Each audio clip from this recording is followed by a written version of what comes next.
Hey, what's going on, guys? Patrick here from Drone Nerds. Today we're checking out the Phantom 4 and seeing what's inside the box.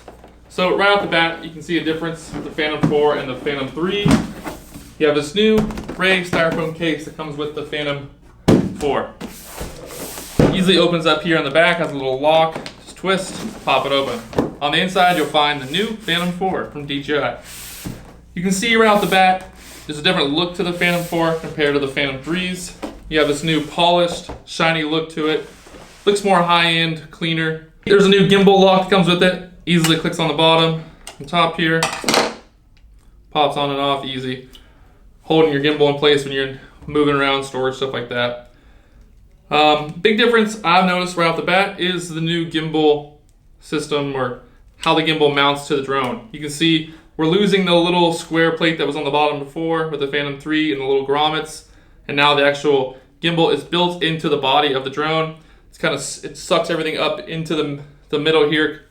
I don't know how that helps with balance or not, but it definitely looks cleaner, more finished look. The Phantom 4 feels a little sturdier, stiffer than the Phantom 3. The shell just feels like it's more reinforced. You can see right off the bat that the motors are different from the Phantom 3. We have a new prop lock system on here. The props mount on and off just with a click now. Just push down, turn to the left or right, and now your prop's locked on there. Easily pops on and off. That way you don't have to worry about the old days of screwing on, and if you didn't screw all the way down. Now the prop's on there. You can see the motors are a little skinnier, a little taller than before. These are the new motors, higher power. So turning it around here, you can see the new battery. The battery is actually more in the center of the drone than before. Where the Phantom 3, the battery is a little lower. The battery, you can see, has more of a square look to it. It's actually got these new vents built in to help cool the battery faster, so between charges you can charge faster and get back in the air. The battery does feel smoother in and out to lock. You can see now the actual attachment for the battery is on the bottom of the battery instead of on the top here. Another cool feature of the Phantom 4 that everyone's been talking about is the new avoidance system. So you have these sensors here on the front that are actually going to be looking for things that are in front of it and actually stop before it hit a tree or a building. When it returns home now, the drone isn't going to just fly into a building or a tree. It's actually going to sense the object in front of it, go up above it, and then be able to fly home to you without hitting objects. Also new look to it is the new LEDs here built at the bottom of each motor, larger than before, and they're also all the way at the end of the tip here. That way you can see the front and back easier in the air. One thing that I like too is the way that the micro SD card is going to mount here on the side, easily in and out. Where before it was down here in the middle more and you had to really get in there to get the card in and out. So then we're looking at here at the controller. The controller is pretty similar to the Phantom 3 controller that we had before. It's got a couple of different features with the new Phantom 4, but overall still same size and feel, weight, stuff like that. Nothing really new on the Phantom 4 controller other than the new features here on the back.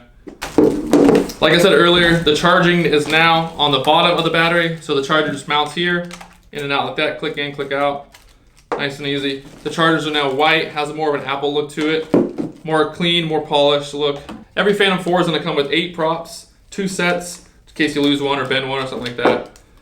The actual props now are shiny compared to the old matte props. They feel a little stiffer as well. And then the new hub for mounting, it looks different as well. Taking a look here, we can compare the Phantom 3 with the Phantom 4. You can see right off the bat that the motors are different.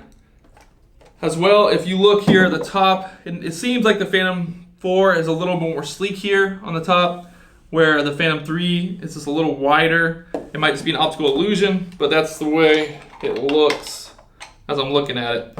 And then you can also see with the arms. So the arms are a little skinnier, have more of a square to them. I don't know if that's helping with the sturdiness and enforcing the arms for less vibration and bends.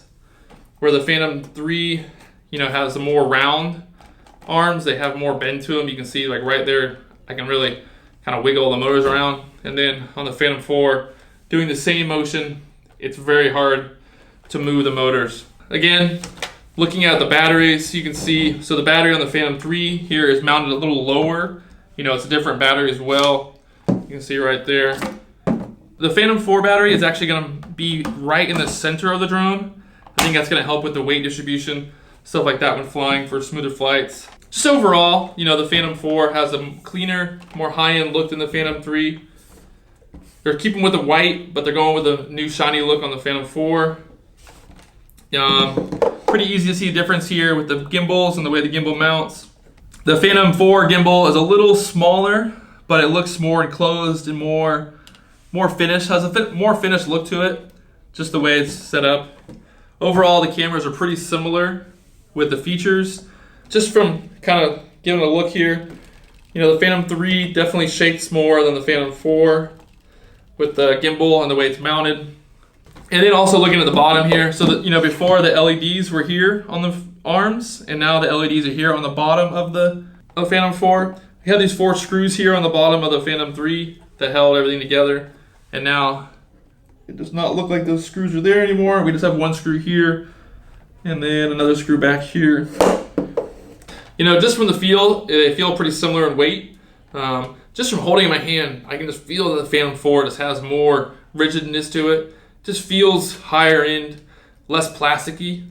I'm not sure the exact composite build of the shell, but it just feels better, just more sturdy.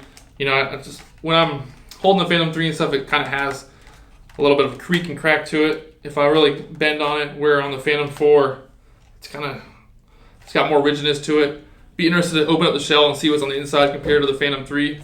For all you guys out there who've been flying with the Phantom 3 and all the DJI products in the past, you're going to be really impressed with the Phantom 4 and just the overall functionality. The new features built into the app are really cool and going to help everybody learn how to fly faster and safer. Another cool feature is, you know, the new tap to follow me. You can now just like kind of highlight around an object and it'll follow that person or car, stuff like that.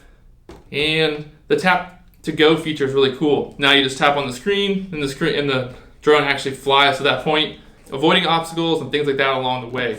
So we just got the Phantom 4 and we haven't had a chance to really fly it yet, but we're gonna take it out today and get it in the air and see how it goes. We'll let you guys know on what we think about the features and the way that it flies in the next video coming out soon. Make sure you follow us at Drone Nerds on Instagram and subscribe to us here on Drone Nerds for more information on the Phantom 4 coming out soon.